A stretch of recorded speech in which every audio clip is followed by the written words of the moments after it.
जिजाऊ एक स्त्री होती. स्वराज्य घडवणाऱ्या स्फूर्तीची ती एक मूर्ती होती. शहाजीराजांची वीर पत्नी होती. जाधव घराण्याची लाडकी लेक होती. भोसले घराण्याची आदर्श सून होती. आपल्या पुत्रावर उत्तम संस्कार करणारी ती महान माता होती. जगातील प्रत्येक स्त्रीनं त्यांचा आदर्श घ्यावा अशा राष्ट्रमाता जिजाऊंना निबंधाद्वारे मानवंदना देण्यासाठी उभी आहे. नमस्कार, माझे नाव कुमारी राजलक्ष्मी रणजित कदम, राहणार शिरोली पुलाची, तालुका हातकणंगले, जिल्हा कोल्हापूर, कमला कॉलेजची विद्यार्थिनी निबंध सादर करते. 16व्या शतकात ज्या मराठी सरदारांनी पराक्रम गाजवला त्यातील लखोजीराव जाधव यांचे नाव प्रसिद्ध आहे. लखोजीराव जाधव हे देवगिरीच्या यादव घराण्याचे वंशज. म्हाळसाबाई आणि लखोजीराव यांच्या पोटी 12 जानेवारी 1598 रोजी एका तेजस्वी कन्येचा जन्म झाला. कन्या अतिशय रूपवान, सुंदर, देखणी अशी होती.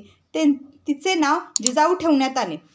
जिजाऊ जशा जशा मोठ्या होऊ लागल्या तशा तशा त्यांच्यातील चुणचुणीतपणा, प्रखर बुद्धिमत्ता, चौकसपणा, कोणतीही गोष्ट आत्मसात करण्याची चपळता, धीटपणा हे सर्व गुण सगळ्यांच्याच लक्षात येऊ लागले. लखोजीरावांनी ठरवले की आपल्या कन्येला मागे ओढायचं नाही. जे जे तिला शिकायचंय ते ते तिला शिकवायचं. तिच्या कलागुणांना वाव द्यायचा. ज्या वयात भातुकलीचा खेळ मांडून संसाराच्या गोष्टी रंगवण्यात मुली दंग असतात त्या वयात तलवारीची मूठ घट्ट पकडण्यात जिजाऊ दंग होत्या. लष्करी प्रशिक्षणासाठी लखोजीरावांकडे हट्ट करणाऱ्या जिजाऊंना शूरवीरांच्या कथा ऐकून स्फुरण चढायचे. म्हाळसाबाई अशा शूरवीरांच्या कथा त्यांना सांगायच्या. त्यामुळे त्यांची चौकसपणा, बुद्धिमत्ता यात भर पडत होती. शत्रूचे सरदार आया बहिणींची अब्रू वेशीवर टांगत होते. मुलींचा रोज लिलाव होत होता. स्वातंत्र्य कशाला म्हणतात हे विसरून गेलेला समाज सर्व काही निमूटपणे सहन करत होता. शेतकऱ्यांची तर याहून वाईट अवस्था. पिकवावा आपण मात्र कणगी बादशहाची भरावी, घाम गाळावा आपण पोट मात्र भरत नाही. ही समाजाची दयनीय अवस्था जिजाऊंना बघवत नव्हती. या अन्याय अत्याचाराविरोधात काहीतरी करावा अशी त्यांच्या मनात कल्पना होती, पण कसे होणार याचे उत्तर त्यांच्याकडे नव्हते. जिजाऊ 7 वर्षाच्या झाल्या होत्या. आता त्यांच्या विवाहाचा योग आला होता. त्यांच्यासाठी योग्य वर शोधावा असे म्हाळसाबाईंनी लखोजीरावांना जाणीव करून दिली. निजामशाहीच्या दरबारात मालोजीराव भोसले हे शूरवीर सरदार होते. मालोजीरावांची पत्नी उमाबाई ह्या फलटणच्या नाईक निंबाळ घराण्यातील कन्या होत्या. पुत्रप्राप्तीसाठी मालोजी राजे आणि उमाबाई यांनी शिवाची आराधना केली. उमाबाईंनी व्रत, वैकल्य, नवस, उपास, तापास सर्व काही केले. शिवाच्या कृपेने उमाबाईंना 16 मार्च 1594 रोजी पुत्रप्राप्ती झाली. मुलगा अतिशय सुंदर, देखणा, सदृढ होता. त्याचे नाव शहाजी ठेवण्यात आले.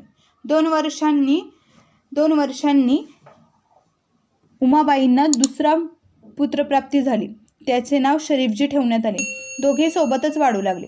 मालोजीरावांचे बंधू विठोजीराव यांना एकूण 8 पुत्र होती. सर्व मुले एकत्र वाढू लागली. सर्व मुलांच्या शिक्षणाची सोय अतिशय योग्य पद्धतीने करण्यात आली. संस्कृत साहित्य, संगीत, कला, दानपट्टा चालवणे, घोड्यावर बसणे, तलवारबाजी करणे, शिक्षण, जमा खर्च पाहणे, राजकारण, न्याय, निवाडा ह्या सगळ्याचे प्रशिक्षण सर्व मुलांना देऊ लागले. सर्व मुले घडू लागली. मालोजीरावांच्या पराक्रमामुळे वैभव वाढतच होते. आपल्या जहागिरीतून रयतेच्या कल्याणासाठी सांभाळ प्रेमपूर्वक मालोजीराव करत होते. पण देवाला काही वेगळेच मान्य होते. इंदूरच्या लढाईत मालोजीरावांचा मृत्यू झाला. भोसले घराण्यावर आभाळ कोसळले. उमाबाई सती जाण्यास निघाल्या तेव्हा विठोजीरावांना त्यांना थांबवले, कारण शहाजीराजे नुकते 5 वर्षाचे होते आणि शरीफजी नुकतेच 3 वर्षाचे होते. निजामशाहीने मालोजीराजांची पूर्ण जहागिरी शहाजीराजांना बहाल केली. वयाच्या 5व्या वर्षी जहागिरी सांभाळणारे शहाजीराजे सिंदखेडचे लखोजीराव यांचे संपूर्ण या घडामोडीकडे लक्ष होते. 11 वर्षाचे शहाजीराजे उंच, धिप्पाड, सुदृढ, रुंद बांधा, रुंद छाती, बळकट खांदे, पिळदार शरीर, धारदार नाक, तेजस्वी डोळे असे देखणे स्वरूप शहाजीराजांचे घडत होते. आपल्या लेकीसाठी उत्तम वर असल्याचे त्यांना जाणून आले आणि म्हणून जिजाबाईंचा आणि शहाजीराजांचा विवाहाचा घाट घालण्यात आला. विवाह अत्यंत धामधुमीत आणि धूमधडाक्यात झाला. आता जिजाऊ भोसले यांची गृहलक्ष्मी झाली. विवाहानंतर जिजाबाई शहाजीराजांबरोबर दौलताबाद येथे आल्या. इसवी सन 1623च्या सुमारास जिजाऊंना प्रथम मुलगा झाला. त्याचे नाव संभाजी ठेवण्यात आले. संभाजीराजांच्या म्हणजे जिजाऊंच्या पहिल्या मुलाच्या आधी त्यांना 2 मुलं झालीत, पण ती मृत्यू पावलीत. आणि संभाजीराजांच्या मृत्यूनंतर परत त्यांना 2 मुलं झालीत, ती देखील मृत्यू पावलीत. लढाईच्या धामधुमीमध्ये शहाजीराजांनी जिजाऊंची संपूर्ण काळजी घेतली, संपूर्ण काळजीपूर्वक सांभाळ केला. संभाजीराजे 8 वर्षाचे झाल्यानंतर त्यांच्या विवाहाचा घाट शिवनेरीतील विजयराव यांच्या कन्येशी म्हणजे जयंतीबाईंशी यांच्याशी झाला. शहाजीराजांचे धाकटे बंधू शरीफजी यांची पत्नी दुर्गाबाई यांचे ते माहेर होते. या सर्व संसाराच्या धामधुमीमध्ये स्वराज्याचे स्वप्न रोज डोळ्यात जगत होत्या. 7 वर्षानंतर ते स्वप्न साकार झाले. जिजाऊंनी या अन्याय, अत्याचार, रयतेची होणारे पिळवणूक, कष्ट करणाऱ्या प्रत्येकाला त्याच्या हक्काचा घास मिळवण्यासाठी आई जगदंबेकडे आराधना केली. आपल्याला या रयतेच्या कल्याणासाठी एक पुत्र हवा आहे. या अन्याय अत्याचाराविरोधात लढण्यासाठी आमच्या पोटी एका तेजस्वी पुत्राचा जन्म होऊ दे, असे साकडे जिजाऊंनी घातले. ते साकडे मान्य झाले आणि शिवनेरीवर जिजाबाईंना पुत्रप्राप्ती झाली. साखर वाटून सगळ्यांचे तोंड गोड करण्यात आले. गडावर सनई चौघडे वाजू लागले. शिवबांच्या रूपात उद्याचा हिंदवी स्वराज्याचा शिलेदारच मिळाला होता. जणू की काय पराक्रमी वीरांच्या गोष्टी सांगून जिजाऊ शिवबांना तयार करत होत्या. कुंभार जसं मातीतून मडकं घडवावं तसे जिजाऊ रोज शिवबांच्या बालमनावर संस्कार करून हिंदवी स्वराज्याच्या प्रेरणा देऊन हिंदवी स्वराज्य उभं करण्यासाठी शिवबांना घडवत होत्या. शहाजीराजांचे जीवन फारच धावपळीचे झाले होते, अस्थिर होते. संभाजीराजेही आता त्यांच्याबरोबर लहान लहान लढायांवर जाऊ लागले होते. मुघल, विजापूरचे सैन्य एकत्र निजामशाहीच्या सैन्यावर हल्ले करू लागले. त्यांच्या तुफान हल्ल्यावर शहाजीराजांचे प्रतिकार कमी पडत होता. मोगलाई सैन्य दौलताबादचा किल्ला जिंकून शहाजीराजांच्या मृत्यूचा निजामाला येऊन मिळाले. माहूरच्या किल्ल्यावर आश्रय घेतलेल्या निजामशाही संपली समजून मोगलाईचे हल्ले थांबले. त्यामुळे थोडीशी उसंत मिळून शहाजीराजे जिजाबाई व बालशिवाजींना घेऊन शिवनेरीवर माहुर्लीला आले. त्यावेळी शिवबा नुकतेच 4 वर्षाचे होते. राजकारणातील सर्वच चढाओढ जिजाऊंच्या पूर्ण लक्षात येत होती. यात राजकारणाचे डावपेच समजून घेत होत्या.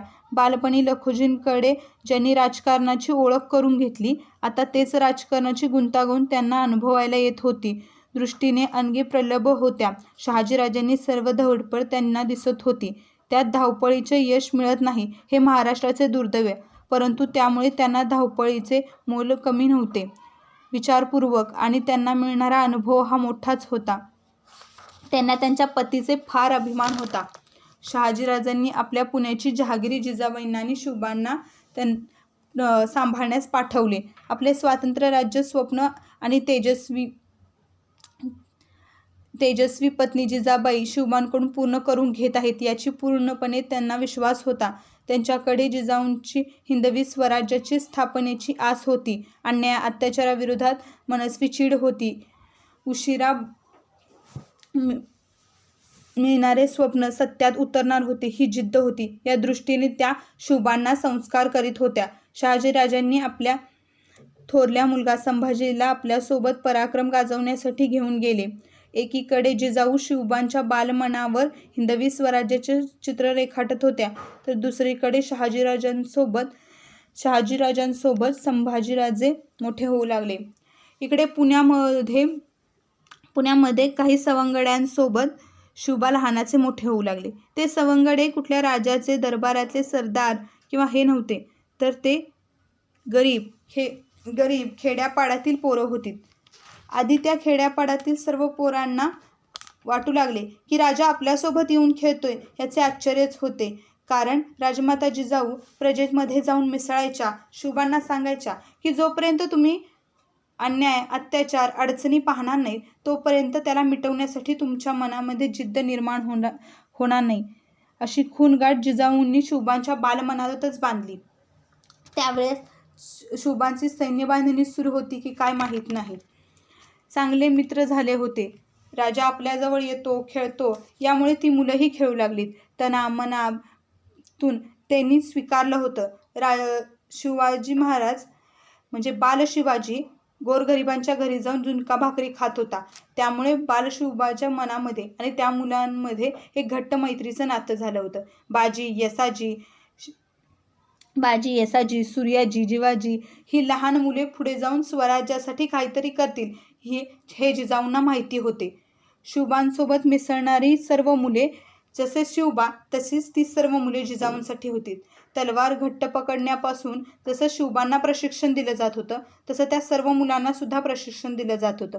वयाच्या 16व्या वर्षी शिवबांनी म्हणजे इसवी सन 1645 रोजी आपल्या सवंगड्यांसोबत रायरेश्वराच्या मंदिरात आपल्या हाताची करंगळी कापून रायरेश्वराला रक्ताचा अभिषेक केला आणि हिंदवी स्वराज्याची शपथ घेतली.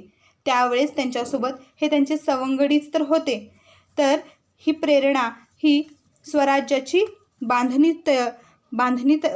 सुरू होती. तर दुसरीकडे एक दुःखद बातमी आली. संभाजीराजांचा मृत्यू झाला. जिजाऊंचे पहिले सुपुत्र संभाजीराजांचा मृत्यू झाला. जिजाऊंवर शोककळा प्रसरली. इकडे शिवबांची पत्नी सईबाईंना दिवस गेले. दुःख बाजूला सारून जिजाबाई सईबाईंना घेऊन पुरंदरगडावर आल्या. शिवाजी महाराज अधिकाधिक लोकांचे बळकट मिळवत होते. जिजाऊंनी आपल्याला आणि बळ मिळावे यासाठी जिजाऊंनी ठरवले की त्यांचा विवाह करून द्यायचा. सईबाई, सोयराबाई, पुतळाबाई, त्यानंतर लक्ष्मीबाई, सगुणाबाई, सकवारबाई, काशीबाई असे त्यांचे विवाह झाले. सईबाईंना पहिल्या 3 मुली, त्यानंतर पुत्रप्राप्ती व्हावी अशी जिजाऊंना आस होती. म्हणून तर त्या म्हणायच्या की जगदंबे आता तरी उजव्या बाजूनी फडकबाई आणि कौल दे, आणि आता तरी शिवबांच्या पोटी एक तेजस्वी पुत्राचा जन्म व्हावा. जिजाऊंचे हे साकडे मान्य झाले. पण सईबाईंची तब्येत अत्यंत नाजूक होती. अफजल खान हे कपटी जिजाऊंचे ज्येष्ठ पुत्र शहाजीराजे यांचा मृत्यू ठरलेले होते. तोच कपटी अफजल खान आता स्वराज्यावर चालून येत होता. संभाजीराजांची आठवण म्हणून शिवबांच्या पुत्राचे नाव संभाजी ठेवण्यात आले. सईबाईंची प्रकृती अत्यंत नाजूक असल्यामुळे पुरंदरातील हवामान त्यांना सोसवत नव्हते. म्हणून सर्वांचाच मुक्काम रायगडावर हलवण्यात आला. सईबाईंच्या बाळासाठी पुरेसे दूधही नव्हते. म्हणून जिजाबाईंनी दुधाई ठेवण्याचा आणि एक निरोगी बाई नेमली आणि ती शंभूबाळासाठी दुधाई झाली. स्वराज्याच्या स्थापनेच्या सुरुवातीला मोगलाई, निजामशाही, परकीय सत्ता तर काय, स्वतः सत्तेसाठी लाचार झालेले सरदारही उमटून आले. स्वराज्याचे रोपटं उपडून, चिरडून, फेकून टाकण्यासाठी शिवबांना चारी बाजूनी घेरण्याचा प्रयत्न झाला. शिवबा जिजाबाईंना म्हणाले, मासाहेब, या युद्धात आमचे काही बरे वाईट झाले तरी लहानग्या शंभूराजांना घेऊन आपण हे स्वराज्य सांभाळावे, कार्य पुढे चालू ठेवावे. राजे सईबाईंचा निरोप घेण्यासाठी निघाले. सईबाईंची तब्येत इतकी नाजूक होती की त्यांना उठताही येत नव्हते. शंभूबाळाची काळजी करू नका, आम्ही सावलीत सुखरूप आहोत, असे हे सईबाईंचे उद्गार ऐकल्यानंतर शिवाजी महाराज निश्चिंत झाले आणि आपल्या पुढील मोहिमेसाठी निघाले.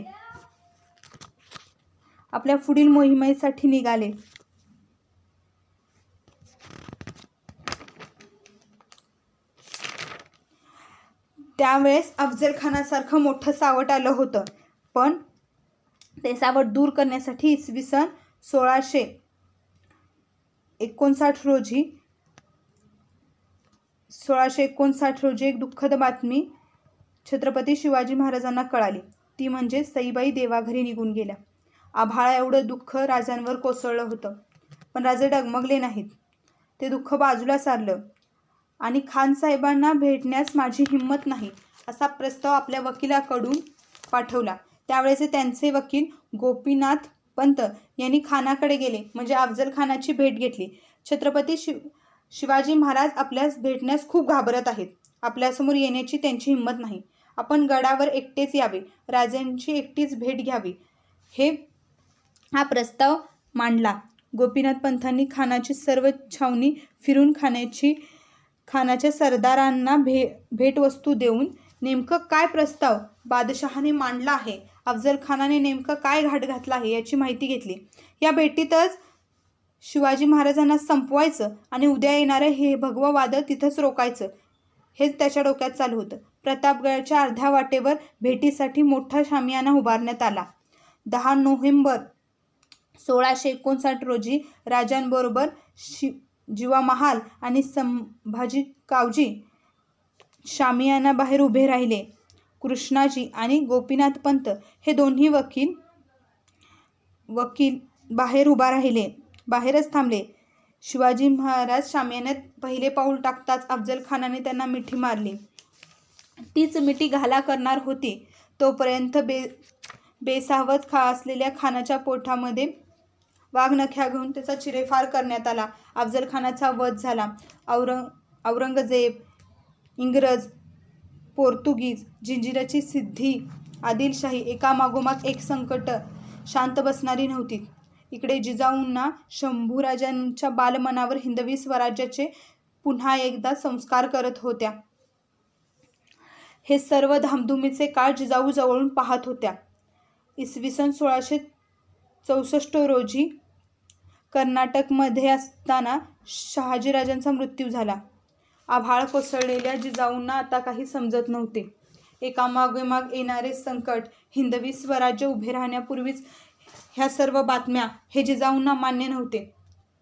छत्रपती शिवाजी महाराज आता डगमगू लागले होते. त्यावेळी जिजाऊ म्हणाल्या, या मातेने आपला पुत्र गमावला तरी 72. या मातेने आपला पुत्र गमावला तरी 72. या पत्नीने आपला पती गमावला तरी 72. पण स्वराज्य गमवून चालणार नाही शिवबा. संकट येत राहतील, थांबू नका. कारण हिंदवी स्वराज्य उभं करणं हे स्वप्न आहे. इथे ब्लेंची सत्ता धुमाकूळ घाली, कुणी नाही त्राता प्रजा त्रस्त झाली. जिने भारताला दिला थोर राजा, जिजामाऊलीला नमस्कार माझा, जिजामाऊलीला नमस्कार माझा. ज्या स्त्रीनं आपलं पूर्ण आयुष्य हे हिंदवी स्वराज्य घडवण्यासाठी घालवलं, हे हिंदवी स्वराज्य टिकवण्यासाठी झिजवलं. जिजाऊंनी मातृत्व दान केलं, बलिदान केलं हे हिंदवी स्वराज्य टिकवण्यासाठी. त्या मोगलांनी आपल्या बायकोच्या इच्छेसाठी ताजमहल उभा केला असेल.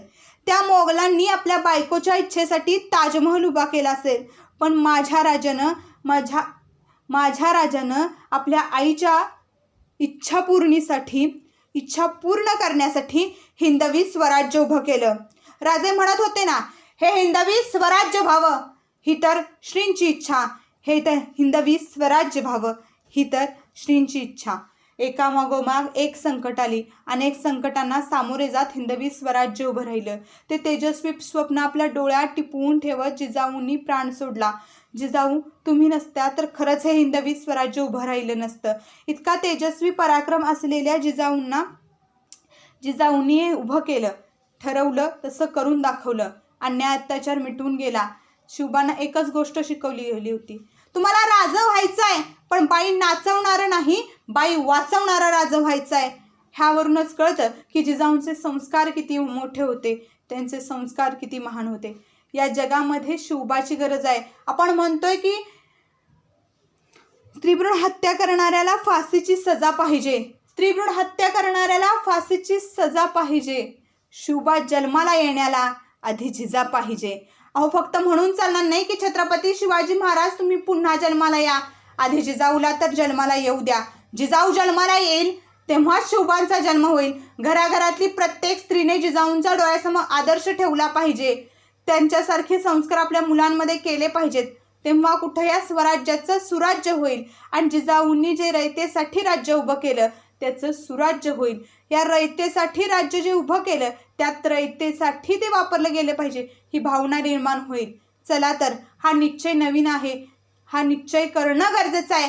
उद्याचा आपल्याला तेजस्वी इतिहास घडवायचा असेल, जी माणसं इतिहास विसरतात ती इतिहास घडवू शकत नाहीत. आणि जिजाऊंच्या संस्कारांची खरंच आज गरज आहे. नेमक्या जिजाऊंच्या विचारांना जन्माला घातलं पाहिजे, कारण त्या पुन्हा होणे नाही पण त्यांचे विचार नक्कीच होणं आहे. राजमाता जिजाऊंना त्रिवार मुजरा करते, मानाचा मुजरा करते. धन्यवाद.